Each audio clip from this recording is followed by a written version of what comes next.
is a heat advisory for the following counties in Missouri, Harrison, and Mercer. Heat advisory remains in effect until 7 p.m. Tuesday. Heat index values up to 110.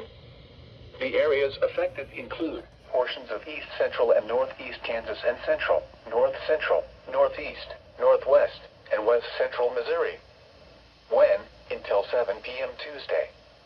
The following impacts are expected. Hot temperatures and high humidity may cause heat illnesses. Drink plenty of fluids, stay in an air-conditioned room, stay out of the sun, and check up on relatives and neighbors.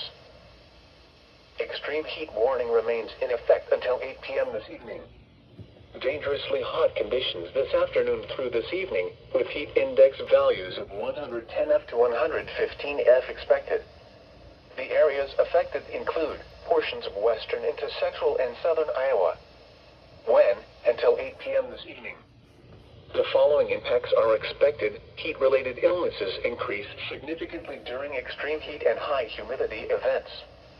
Drink plenty of fluids, stay in an air-conditioned room, stay out of the sun, and check up on relatives and neighbors.